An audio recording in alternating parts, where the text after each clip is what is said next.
1 കൊരിന്ത്യർ 10 അധ്യായം 19-20 വാക്യം. ഞാൻ പറയുന്നത് എന്ത്? വിഗ്രഹാർപ്പിതം വല്ലതും ആകുന്നു എന്നോ? വിഗ്രഹം വല്ലതും ആകുന്നു എന്നോ? അല്ല.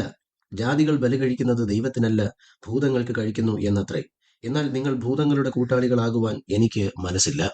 വിഗ്രഹം എന്നത് മനുഷ്യൻ ഉണ്ടാക്കിയ വെറുമൊരു കല്ലോ മരമോ ആയതുകൊണ്ട് അതിന് സ്വന്തമായി ജീവനോ ശക്തിയോ ഇല്ല. എന്നാൽ ജാതികൾ വിഗ്രഹങ്ങൾക്ക് അർപ്പിക്കുന്ന യാഗങ്ങൾക്ക് പിന്നിൽ ഭൂതങ്ങളുടെ സാന്നിധ്യമുണ്ട്.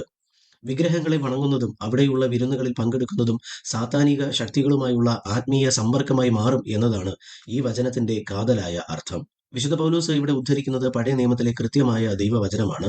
ആവർത്തന പുസ്തകം 32 അധ്യായം 17 വാക്യത്തിൽ മോശ പാടിയ ഗീതത്തിൽ ഇപ്രകാരം പറയുന്നു: ഇസ്രായേലിന്റെ ചരിത്രം പരിശോധിച്ചാൽ അവർ പലപ്പോഴും ദൈവത്തിനല്ല, ദൈവമല്ലാത്ത ഭൂതങ്ങൾക്ക് യാഗം കഴിച്ചു എന്ന് രേഖപ്പെടുത്തിയിരിക്കുന്നു.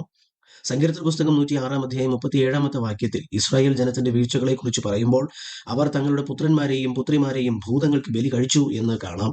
വിഗ്രഹാരാധന എന്നത് യഥാർത്ഥത്തിൽ സാത്താന്യ ശക്തികൾക്ക് നൽകുന്ന ആരാധനയാണ് എന്ന് പഴയ നിയമം ആവർത്തിച്ച് വ്യക്തമാക്കുന്നുണ്ട്. കർത്താവായ യേശുവും സാത്താന് സ്വന്തമായി ഒരു രാജ്യവും അധികാരവും ഉണ്ട് എന്ന് വ്യക്തമാക്കിയിട്ടുണ്ട്. മത്തായി സുവിശേഷം 12 അധ്യായം 26 വാക്യത്തിൽ ആ വചനം രേഖപ്പെടുത്തിയിരിക്കുന്നു. വെളിപ്പാട് പുസ്തകം 2 അധ്യായം 20 വാക്യത്തിൽ തുയത്തൈര സഭയ്ക്ക് യേശു നൽകുന്ന താക്കീതിൽ ഇസബേൽ എന്ന സ്ത്രീ വിശ്വാസികളെ തെറ്റിച്ചുകൊണ്ട് ദുർനടപ്പ് ചെയ്യാനും വിഗ്രഹാർപ്പിതം തിന്നുവാനും പഠിപ്പിക്കുന്നത് അവിടുന്ന് കർശനമായി വിലക്കുന്നു. വിഗ്രഹങ്ങളുടെ വിരുന്നുകളിൽ പങ്കെടുക്കുന്നത് പിശാചിന്റെ ആലോചനകൾക്ക് കീഴടങ്ങുന്നതിന് തുല്യമാണ് എന്ന് യേശു ഓർമ്മിപ്പിച്ചു. വിശുദ്ധ പൗലോസ് ഈ വചനം ഇവിടെ ഉദ്ധരിക്കുവാൻ കാരണമെന്ന് കൊരിന്ത്യ സഭയിലെ ചിലർ തങ്ങളുടെ അറിവ് വെച്ച് വാദിച്ചിരുന്നു. വിഗ്രഹം വെറുമൊരു കട്ടയല്ലേ, അതിന് എന്ത് ശക്തിയുണ്ട്? അതുകൊണ്ട് വിഗ്രഹ ക്ഷേത്രത്തിൽ പോയി ഭക്ഷണം കഴിച്ചാലും നമുക്കൊന്നും സംഭവിക്കുകയില്ല എന്നവർ വാദിച്ചിരുന്നു.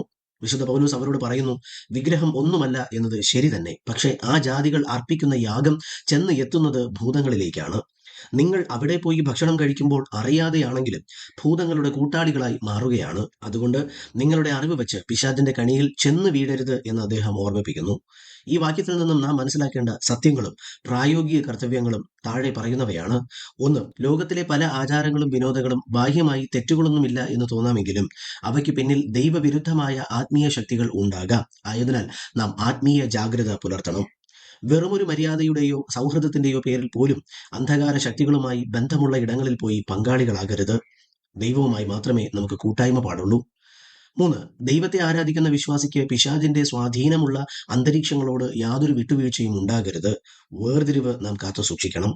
ചുരുക്കത്തിൽ, വിഗ്രഹം വെറുമൊരു രൂപം ആണെങ്കിലും അതിന്റെ പുറകിൽ അന്ധകാര ശക്തികളുണ്ട്. ദൈവത്തിന്റെ മക്കളായ നാം പിശാചിന്റെ യാഗമേശകളുമായി യാതൊരു കൂട്ടായ്മയും പുലർത്തരുത്. ഇന്നീ വചനത്താൽ ദൈവം നമ്മെ സമൃദ്ധമായി അനുഗ്രഹിക്കുമാറാകട്ടെ. ആമേൻ.